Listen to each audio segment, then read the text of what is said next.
It started with innocent smiles and friendly hellos between neighbors, but it ended with a body in the lake and a community in shock. Jason Miller, 19, was found dead, and what appeared to be a tragic accident soon revealed a twisted affair with Linda Hargrove, the 51-year-old woman next door. A passionate secret relationship spiraled into jealousy, obsession, and ultimately murder. How did a quiet suburban life turn into a deadly nightmare?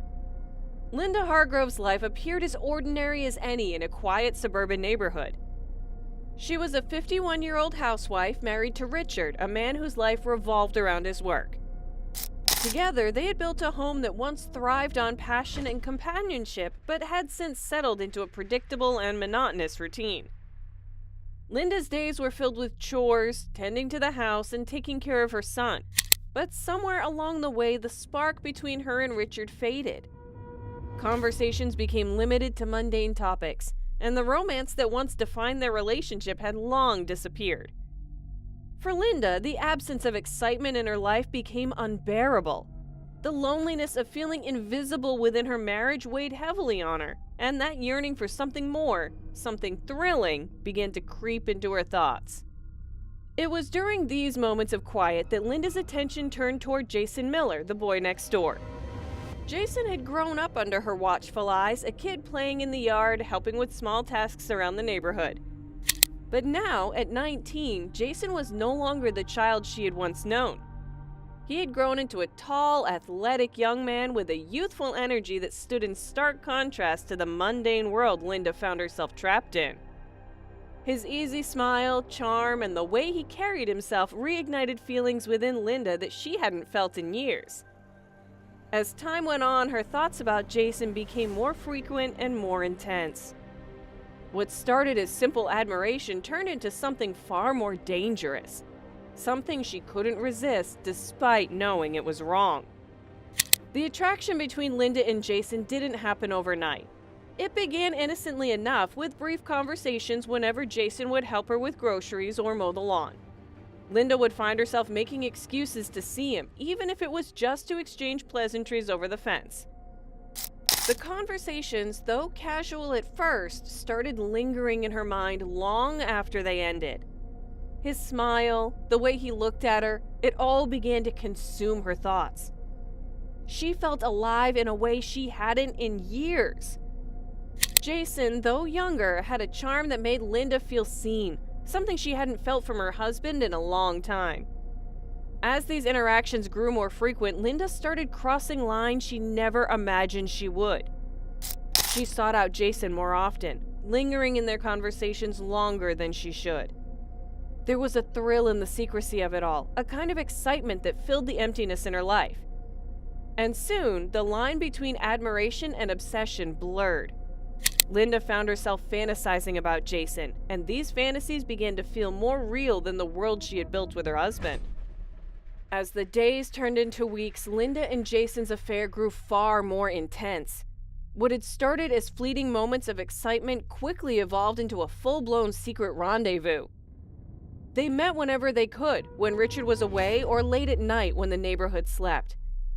Each time they saw each other, it felt more dangerous. But that was part of the thrill for Linda. She was living a double life, lying to her husband and family while indulging in this secret passion. Yet despite the guilt gnawing at her, she couldn't walk away.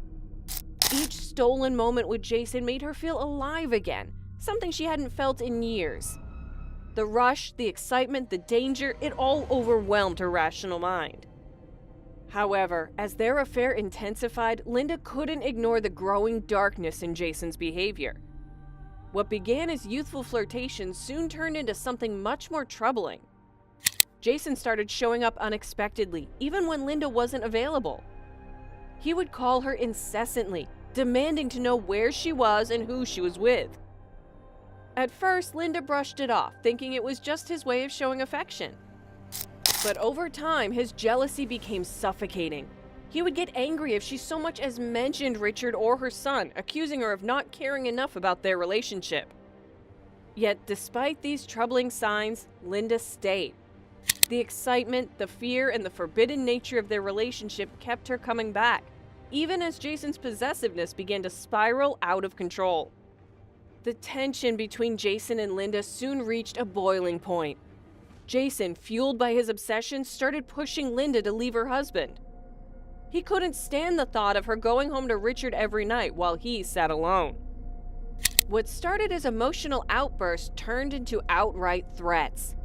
He told her she had to choose him or Richard. Linda, trapped between her desire for Jason and her responsibilities to her family, found herself in an impossible situation. She knew their affair couldn't last forever, but she never expected Jason's obsession to grow so dangerous. One night by the lake where they often met in secret, Jason's behavior took a terrifying turn. He was no longer the charming, lovesick boy next door.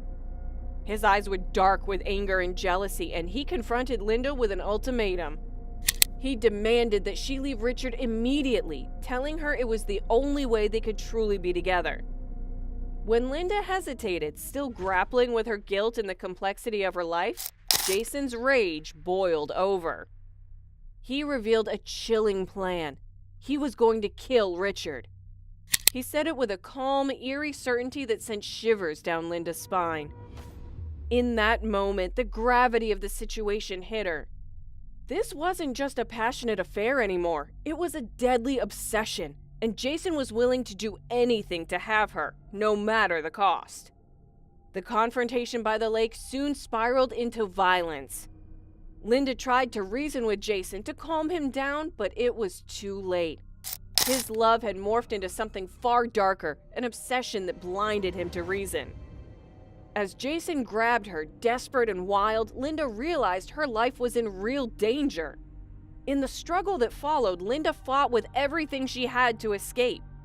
Jason's hands were around her throat, his grip tightening as he raged about how she belonged to him.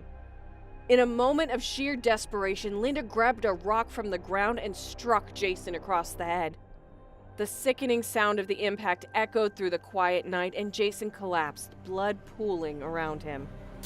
Linda's world spun as she stood there, staring at the boy she once loved, now lying lifeless at her feet. She hadn't meant to kill him, but at that moment it was either him or her. The adrenaline coursing through her veins quickly gave way to panic. She had just killed someone, a boy who had grown up next door. The reality of the situation hit her like a ton of bricks. What was she going to do? She couldn't go to the police. That would expose everything. Weeks passed after that fateful night by the lake, and Jason's disappearance quickly became the talk of the town. At first, people assumed he had simply run away. Young, impulsive, maybe caught up in some drama nobody knew about. But as days turned into weeks, concerns grew, and a search for Jason intensified. It wasn't until a local fisherman spotted something floating near the shore that the truth started to come out. Jason's body, bloated and barely recognizable after weeks in the water, was pulled from the lake. The authorities ruled it an accidental drowning. The tragic discovery shocked the neighborhood, but no one, not even for a second, suspected Linda's involvement. To the outside world, Linda was just another neighbor mourning the loss of a boy she had known since he was a child. But inside, Linda's world was falling apart.